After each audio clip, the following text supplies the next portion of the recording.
started, I'm going to give you a few tips to help you sound better while you're playing it. And the first thing I'd like to give you a few tips for is bowing. So when we first play this tune, we're going to play it really slow and legato. So you can practice on your open D string. Just use the upper half of your bow from about here to the tip, and use real heavy strokes that sound like this. You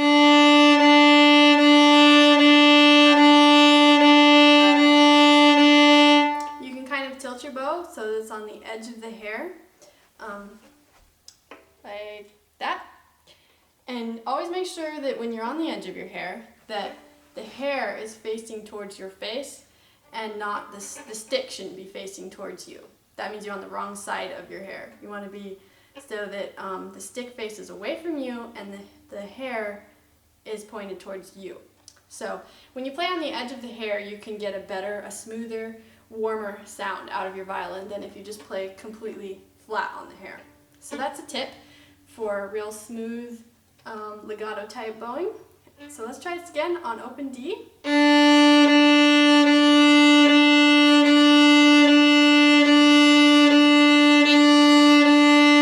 So you use a lot of weight on your bow and move the bow real slow.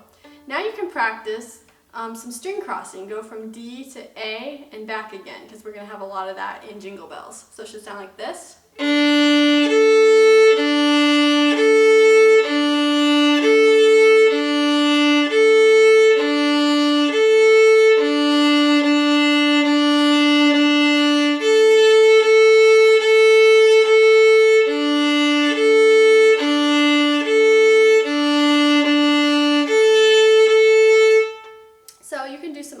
Practice and practice that bowing.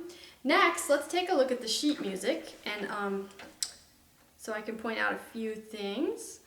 There are a lot of long notes that we have, and so you'll need to make sure that you count those properly, because for instance in measure 4 we have a whole note, so you need to make sure that you count 4 beats for that note. We have quite a few of those, and we have some dotted half notes, which are worth 3 beats, so make sure you count those. And I think what we should do while we play it slowly is every time we get to a note that's longer than 2 beats, let's count it out loud to make sure that we play it for the full amount. It really helps to count it out loud, that way you do it right.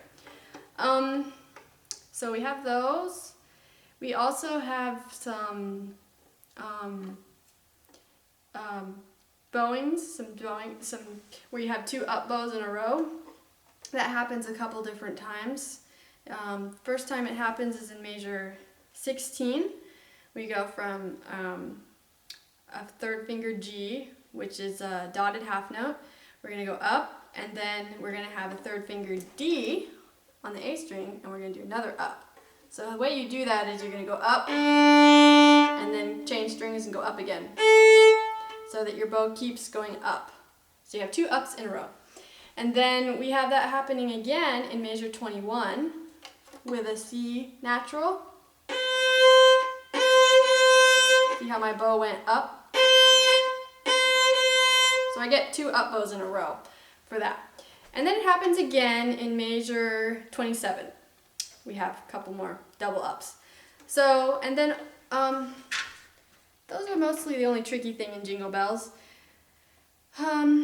We have a 4th finger E in measure 15, so make sure you don't use your open string.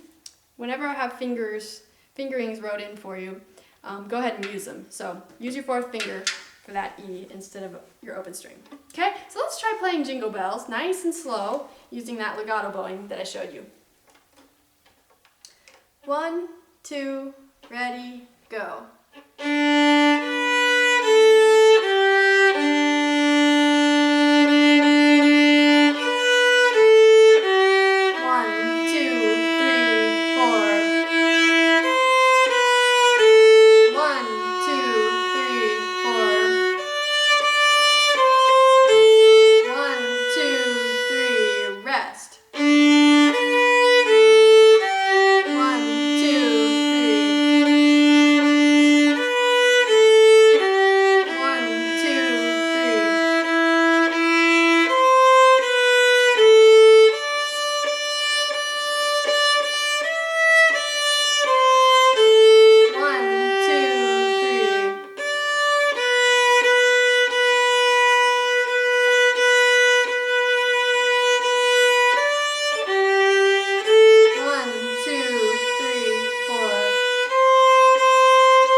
way to play Jingle Bells for when you're practicing.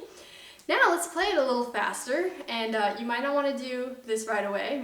You might want to practice it slow quite a few times, but when you get good at that, then you can play it a little bit faster. So now we're not going to play it so much with legato bowing, like we're going to go a bit faster, more like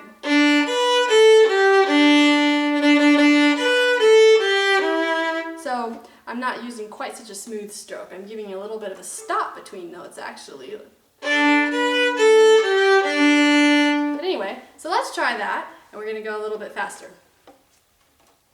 1, 2, 3, 4. 2, 3.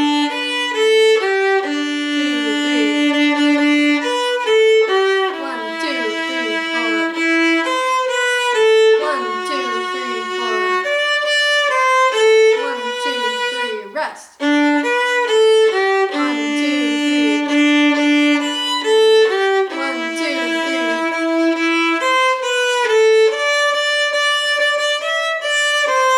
1, 2,